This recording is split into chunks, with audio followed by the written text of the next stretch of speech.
بسم اللہ الرحمن الرحیم۔ السلام علیکم ورحمۃ اللہ وبرکاتہ۔ آج ہم صحیح بخاری کی دو اہم احادیث کا مطالعہ کریں گے جو ہمیں قبر کے عذاب اور اس کے اسباب کے بارے میں بتاتی ہیں۔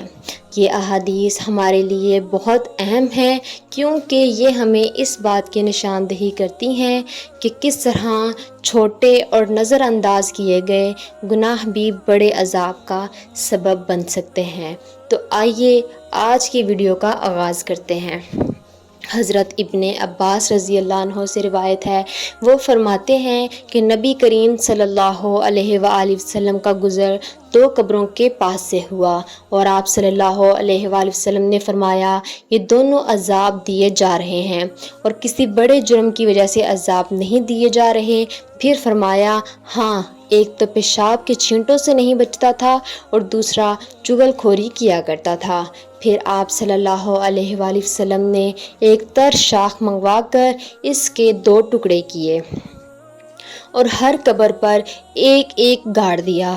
پھر فرمایا شاید کہ ان کے خشک ہونے تک ان کا عذاب ہلکا کر دیا جائے۔ اس حدیث میں ہمیں اس بات کی اہمیت بتاتی ہے کہ ہم طہارت اور پاکیزگی کا خیال رکھنا کتنا ضروری ہے۔ پیشاب کے چھینٹوں سے نہ بچنا ایک ایسا عمل ہے جس کی وجہ سے قبر میں عذاب ہو سکتا ہے۔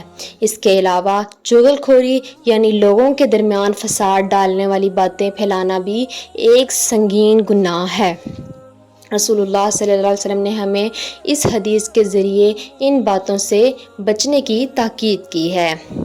اسی طرح ایک اور حدیث میں ایک مرتبہ رسول اللہ صلی اللہ علیہ وآلہ وسلم دو قبروں پر گزرے تو آپ صلی اللہ علیہ وسلم نے فرمایا کہ ان دونوں قبر والوں کو عذاب دیا جا رہا ہے اور کسی بڑے گناہ پر نہیں۔ ایک تو ان میں سے پیشاب سے احتیاط نہیں کرتا تھا اور دوسرا چغل خوری کیا کرتا تھا۔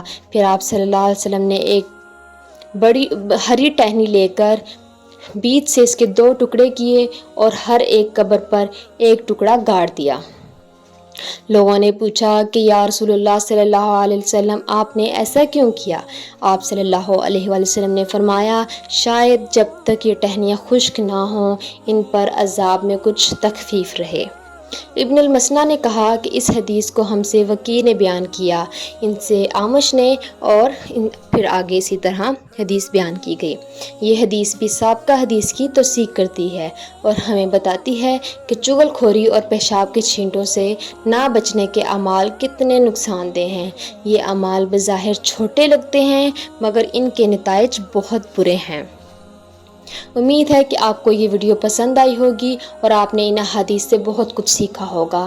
ہمیں اپنی زندگی میں طہارت اور دوسروں کے ساتھ برتاؤ میں احتیاط برتنے کی ضرورت ہے تاکہ ہم اللہ کے عذاب سے بچ سکیں۔ اگر آپ کو یہ ویڈیو پسند آئی ہو تو لائک، شیئر اور سبسکرائب کریں۔ اللہ ہمیں صحیح راستے پر چلنے کی توفیق عطا فرمائے۔ آمین۔ جزاک اللہ خیرہ۔